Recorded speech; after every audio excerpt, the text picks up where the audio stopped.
అయ్యప్ప స్వామి ఆలయంలో 18 మెట్లే ఉండడానికి గల కారణాలేంటో ఈ వీడియోలో తెలుసుకుందాం. శబరిమల అయ్యప్ప స్వామి అనగానే మనందరికీ 18 మెట్లు గుర్తుకొస్తాయి. ఈ 18 మెట్లను పదునెట్టాంబడి అని పిలుస్తారు. పంచలోహాలతో ఈ మెట్లకు పూత పూశారు. 2 శాస్త్రాలు, అష్టదిక్పాలకులు, 4 వేదాలు మొత్తం కలిపి 18 మెట్లుగా మారినట్టు చెప్తారు.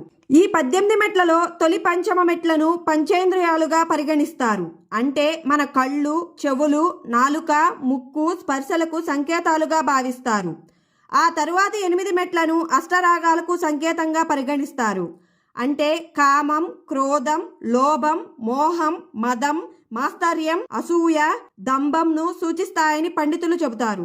ఈ అష్టరాగాల ద్వారా ప్రతి ఒక్క మానవుడు అహంకారాన్ని విడనాడి స్వార్థాన్ని వదిలేయాలి. భగవంతుణ్ణి తలుచుకుంటూ తప్పుడు మార్గంలో వెళ్తున్న వారిని సన్మార్గంలో వెళ్ళమని చెప్పి సూచిస్తుంది. అయ్యప్ప స్వామి ఆలయంలోని చివరి 3 మెట్లు సత్వం, తామసం, రాజసంను సూచిస్తాయి. ఈ త్రిగుణాలతో బద్ధకాన్ని వదిలేయాలట. ఆ తర్వాతి 2 మెట్లు విద్య, అవిద్యను సూచిస్తాయి. విద్య అంటే జ్ఞానం. మనందరం జ్ఞానాన్ని పొందడానికి అవిద్యను అంటే అహంకారాన్ని వదిలిపెట్టాలనే సంకేతాలను సూచిస్తుంది. ఇలా 18 మెట్లు ఎక్కిన వారు జీవితంలో పరిపూర్ణులవుతారని చాలా మంది నమ్ముతారు. అలాగే ఈ 18 మెట్లకు 18 పేర్లు ఉన్నాయి.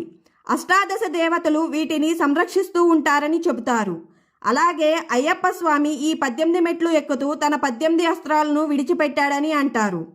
For more information videos please follow